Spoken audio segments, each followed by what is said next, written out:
Hi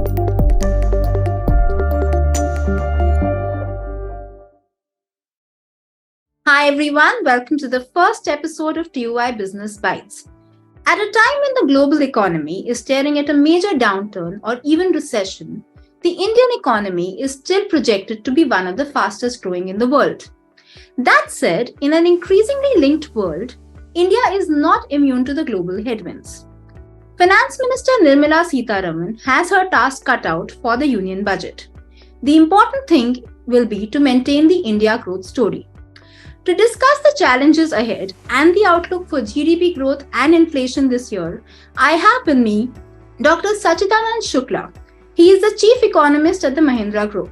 Hi sir, great to have you on the show. Thank you for having me. Happy New Year to you and all of you. Happy New Year, sir. So my first question to you is that how do you see the Indian economy faring vis-a-vis the major ones in the world? How decoupled are we? So I think there is a very strong buzz around decoupling of the Indian economy for quite some time now. And this in the past as well. As we see the world today, I think very clearly India is an oasis of hope in a very, very turbulent world. Right. And then we have an economy which is on the move, whereas the rest of the world, we have growth really stalling, most of these large economies especially. So I think we are at a very critical and important juncture of economic history. I'll tell you why. So geopolitics apart, I think what's happening on the economic front is, for the first time in several decades, what we are seeing is that the developed world is facing a huge growth pinch. In the sense, if you look at IMF forecasts, what they're saying is that the global economy is going to slow down. But the most important point is they're saying that the advanced economies are going to go through a rougher patch than everybody else. So in fact, in 23 and 24, if you look at their projections, they're saying that the emerging cohort is actually going to see a small uptick in growth, whereas for the developed part, growth halved over the last year, and it is going to halve again in the coming year. So I think this is a very, very important distinction to make. And at a time like this, if our economy, which is buffeted by, say, democracy, the demographic dividend, domestic consumption economy, and digitization and things like that, if we are managing to grow at 6%, the outperformance vis-a-vis the developed cohort is going to be very, very significant. And then we have not seen this in the past as starkly as today. But having said all of this, let me make a point very clear. I do not believe that a plain Jane sort of decoupling story is the right way to look at it. Right. There are two ways to look at it. One is the real economy lens, where, like I said, there is a clear divergence. The developed world is probably going to see a recession, and the IMF chief has said 1/3 of the global economy is indeed going to see some sort of recession. And India is growing at 6. Next year, we might be growing at 7. And looking at our size, I think this is clearly a standout story. But when you look at the financial markets, there are clear linkages, and we cannot do without the rest of the world, right? So let me give you a couple of examples. If you look at India, we are also a big consumer or importer of capital. So the way people describe India is typically that India is a commodity importing country. But the point to note is that we are also big importers of capital. And if the world economy undergoes trouble, you get hit via the financial channel. So what happens is, even if your current account deficit is manageable, the funding of that current account deficit becomes a challenge. And then the rupee comes under stress and interest rates go up, etc., etc. So I think when one looks at the decoupling story, you should be cognizant of the real economy linkage, where slowing advanced economies or global economy will mean that your export growth is going to be lower. But that's only one part. People do believe that we are not a very large exporter, so we should not really get impacted as much, which is true in part. But the more important thing is we get hit on the funding side via the financial channel if the world at large is under trouble, especially the developed cohort. Right, right. So, globally, inflation has been soaring, and India has also seen that pinch. So, what is your outlook with regards to inflation, and when do you see it coming comfortably within RBI's target zone? So, I think there have been some very clear drivers that we see now coming off. For example, after nearly 2.5, 3 years, you're beginning to see some of these supply shocks really getting moderated, right? So you saw COVID, which was once in a century sort of a crisis. Then you saw the war, and all of that impacted the supply of goods. The war especially impacted the prices of food, fuel, and aggravated the supply chain problems. I think over the last 6 months, the signs that we are getting are that some of these are going to abate, and we haven't really seen a major supply disruption in the last couple of quarters. And I think that remains our view going forward as well. We do not really, barring a major global accident, really see a repeat of a food or a fuel shock or a major supply chain disruption. That is point number one. Second, if you look at it, commodity prices are also likely to behave. They might remain elevated, but on a YY basis, they will moderate because if you look at the global growth projections, the world at large is going to grow much slower than was believed maybe say 6 months back. So you've got to look at the global growth drivers. I made the point about advanced economies barely growing this year. The other growth driver has been China, which is again struggling to grow, even at say 2-3%. And if you put all of that together, so there might be a situation that China really reopens and that puts pressure in the short term on some commodity prices. But on a fundamental basis, a slowing growth and a dramatically slowing advanced economy growth, I think calls for commodity prices really behaving in a narrow sort of a range.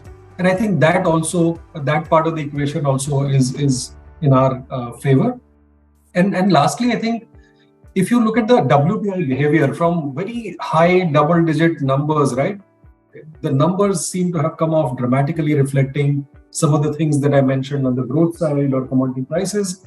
And there is clearly a pass-through that happens to CPI, right? And I think that will happen with a lag. So barring some major global disaster, and also the wage spiral is been absent so far, maybe certain services segments or the upper income strata, there might be some challenges, but by and large, all of these are beginning to fall in place. And therefore, I think inflation is likely to stabilize around 5 to 5.5% in the coming year. Okay, fair enough. If I were to move toward the external data and the external trade side, 2-3 questions on that front. We have a ballooning current account deficit. It's at decade high. And as you said, exports are expected to slow down because globally the demand is weak. So in that context, what is your outlook on CAD? Do you think we should be worried? What is the picture on exports and even the rupee? So you're absolutely right. Slower global growth will definitely reflect in slower export growth. In fact, if you look at the prints that we've had for the last 3 months in a row, that reflects a lot of loss of momentum on the global demand side. At the same time, the other part of the equation is import growth, right? There, if you see even X gold, X oil, the revival in the economy that you saw, especially the last couple of quarters, you have seen the import numbers also dramatically move up, even X gold, X oil. Right. And that has led to some dramatic, say, upsurge in your current account deficit numbers. Going forward, I do think that the visible trade part, there could be some moderation because the economy is going to slow. As you would have seen, the projections are for nearly 6% sort of a growth for next year. And that clearly will manifest in slightly slower demand for imported goods, right? So that is number one. Second, like I said, I think more important factor is a growing economy can still probably weather a higher current account deficit, right? Right. If you can finance it.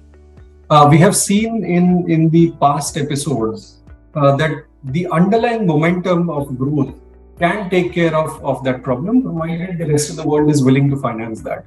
Right. I do think with the kind of growth numbers that we have, the growth differential that we have. So let me give you an example over there. In the heydays of growth, 2004 to 2008, the Indian economy had a growth differential of 4.7, 4.8% vis-a-vis the rest of the world, the comparable world, right? Right. And even with a slowing growth, so for example, while everybody else's growth rates or estimates are getting cut, even India is getting cut at say from 7 to 6% for next year, right? Right. Even with that, we will continue to maintain the growth differential of 4.7, 4.8, which was there in the previous episode that I spoke about, 2004 to 2008. So clearly, when the pressures which are very acute from the Fed, for example, the US Fed is the marginal provider of liquidity to the rest of the world. So till the time that there is this pressure from the Fed, they will continue to raise rates. You will see a issue in terms of capital flows. But once that pressure subsides through this year, I'm hoping that by middle of this calendar year, the Fed will largely be done in terms of its hikes and then probably stays there, right? The moment that happens, the dollar index starts to come off and the pressures on the financing start to come off as well. And I think the world then at large will start to look at India much favorably. They will start to take cognizance of the growth differential. And also, let me give you the other part of this equation. You would have seen what's happened in Brazil, right? Right. People storming these institutions. And we have seen something similar in even in the United States. So I think in a world of polycrisis, in a world where there are policy accidents happening, there are wars happening, India is a very, very politically stable economy with a growth rate of even 6%. And you will have to add, inflation of 5.5. Basically, an economy which is stable, democratic, and without these disruptions, right? Growing at 11, 12% nominal. I think this is an economy that is going to be really pulling in a lot of capital once the near-term issues are sorted. So the Fed, once it is done, once there is some clarity on the war in Russia, Ukraine, people will look for options where they can, where they see growth momentum continuing. And I do think that India is one such economy which is large enough and which can attract large capital flows. So people will start making that distinction and starting to and start to invest. Right. So, one of the indicators of the resilience of the India growth story is that there's actually been a lot of tax buoyancy in the system in the last year or so.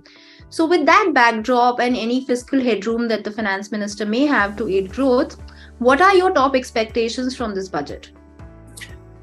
So, Smriti, I think the very first thing, we should not be expecting, and the government will not be expecting the revenue buoyancy to continue. Very simply because the nominal growth rate is going to come off. So, what happens is your 7% growth rate in terms of real numbers is likely to come off by 1 percentage point. So, most people are around 6%, give or take 10, 20 basis points here or there. Essentially, 1% dip in your real growth rate. And inflation, which is likely to be say 6.7, 6.8 this year in terms of average, that is going to go down to 5.25, right? And that means your nominal GDP growth is going to be lower by say 3-4%. So I am expecting a 11ish sort of a nominal GDP number for the budget numbers. And therefore, that will reflect in your tax buoyancy or tax revenues also coming off, right? Depending on the kind of buoyancy. So that is one. As far as the budget goes, Smriti, I think I do believe, and then this might sound a little counterintuitive, but I think fiscal restraint uh, or consolidation is the best way to provide support to consumption and real incomes. What I mean by that is this year, the government can actually and should, given the way I described the world, it's very, very accident prone.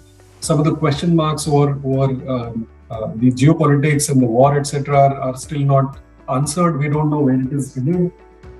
And therefore, if the government actually brings down the fiscal deficit next year and says that it is going to do so, continue to do so over the medium term, what that will do is that will lower the pressure on inflation, right? There will be a less inflationary pressure impulse in the economy, and it will make the RBI's job also easier. Having done all the heavy lifting, the RBI may not have to really continue jacking up interest rates as the Fed is being forced to do, right? And therefore, what the lower inflation will do is raise real incomes for people. And I think that in a year like this is a very, very logical policy choice. And therefore, I would say that the first thing that the government should be doing is looking at fiscal restraint that will lower inflation and prop up your real incomes. Second, I think very clearly, since the war is going to continue and the world, like I gave you the example of Brazil, we are very, very accident prone. And in that sense, anything might go wrong. And in that sense, the government will have to continue to provide relief to the bottom of the pyramid. Mind you, this is not stimulus, right? I mean, you should not be looking at a stimulus. A lot of people, I understand, every budget, the expectation is there should be something to do to consumption. I am afraid this is not the year for a stimulus, but the government needs to remain on standby for providing relief wherever it is needed. So tomorrow, for example, the war takes a turn for the worse.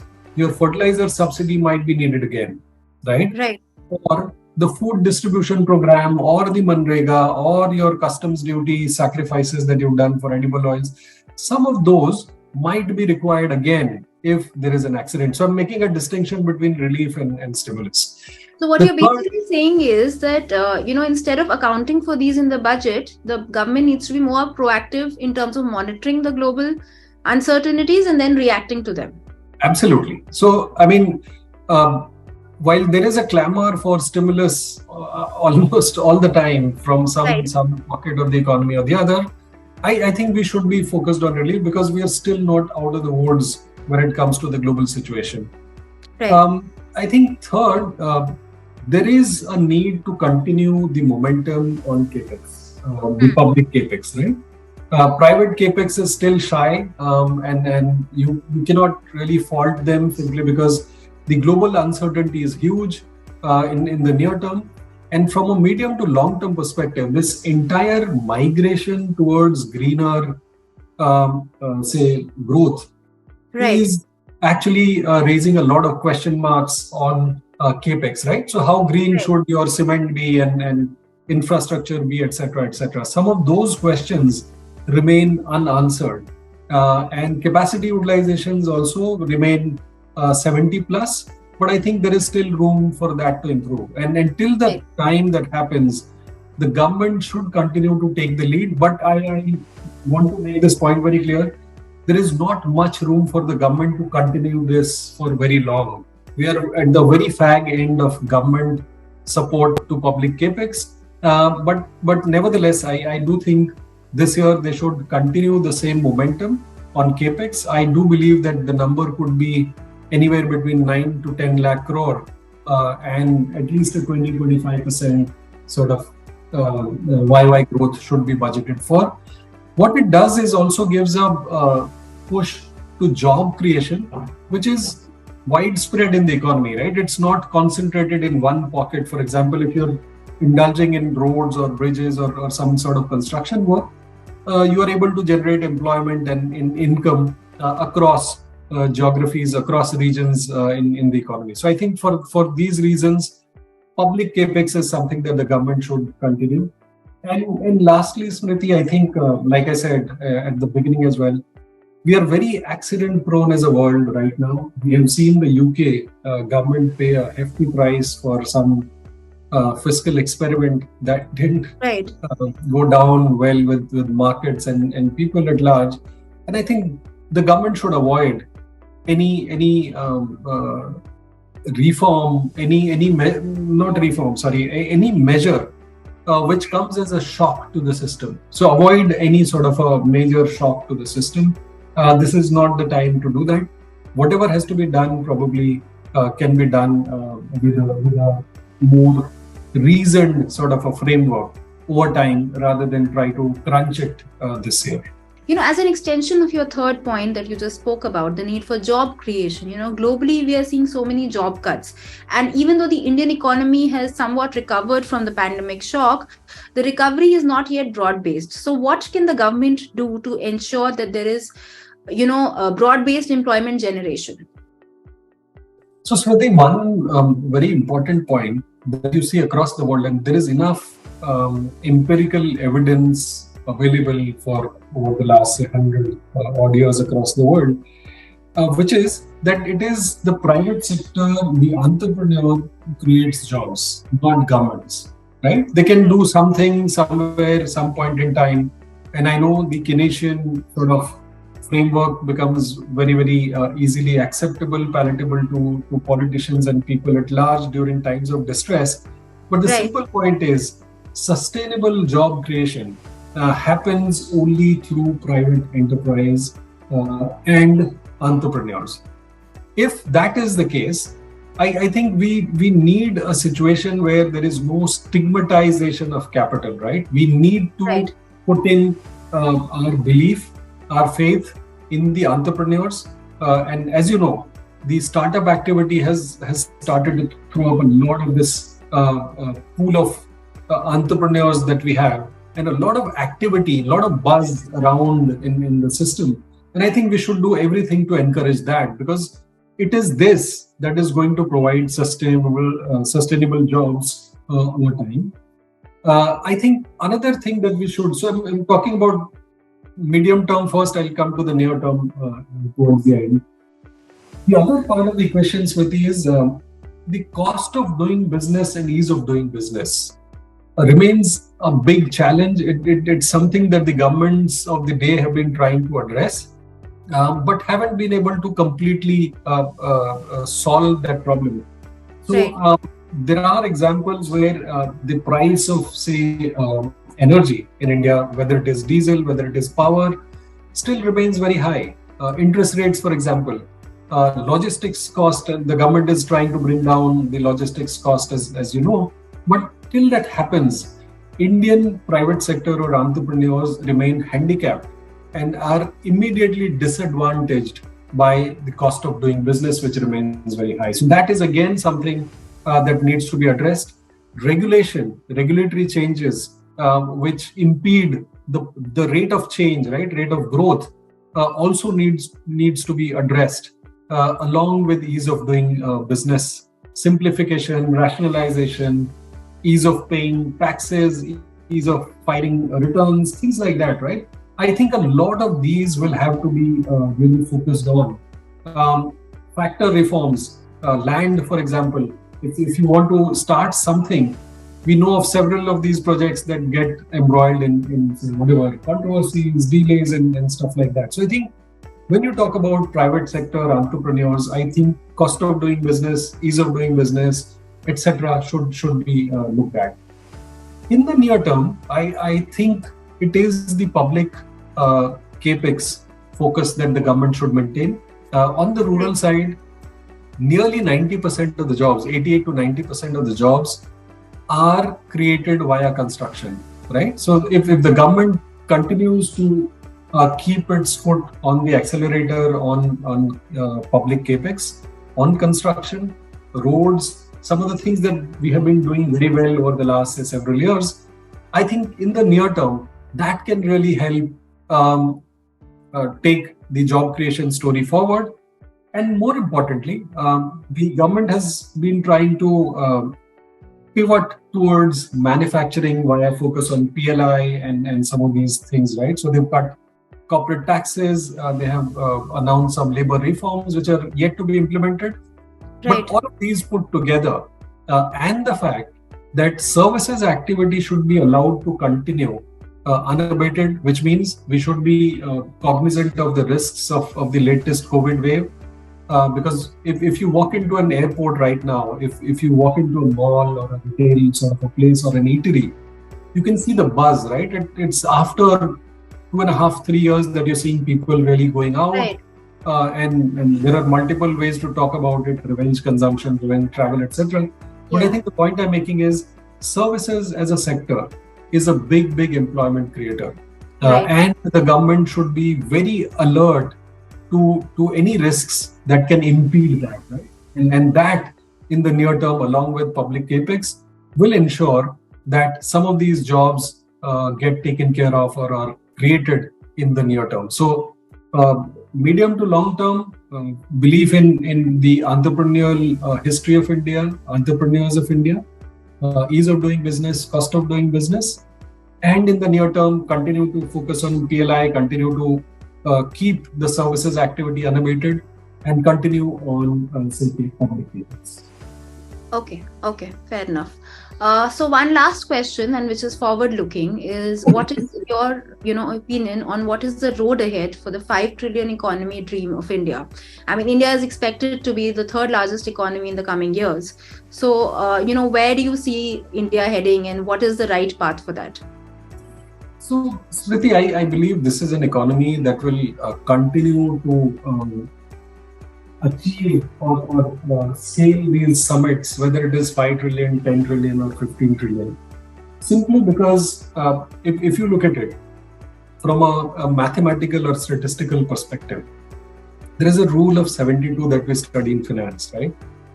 Basically, if the economy grows at say 11-12% nominal terms, so say 6% or 7% real and maybe 5% inflation, Right. 12%, according to the rule of 72, every 6 to 7 years, the size of the economy is going to double, right? So why stop at 5 trillion?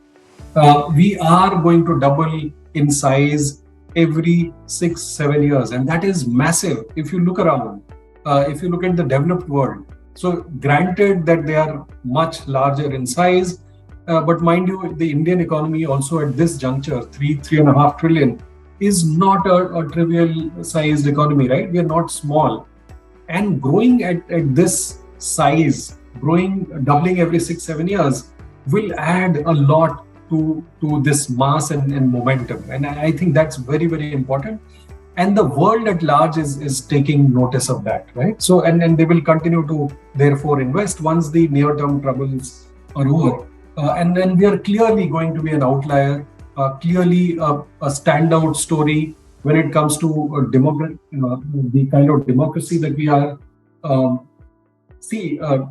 Like I gave you the example of Brazil or US. Power transfers happen without any major such issue, right? There are multiple state elections happen.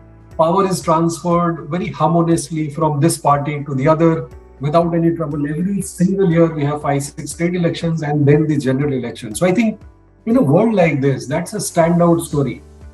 This is a digitally savvy demographic sort of story that we have. The numbers on UPI, a lot on India Stack, the Jam Trinity. And if you look at even the developed cohort, people are not so savvy when it comes to some of these technologies or some of these things that we use here, despite our education levels. There, actually.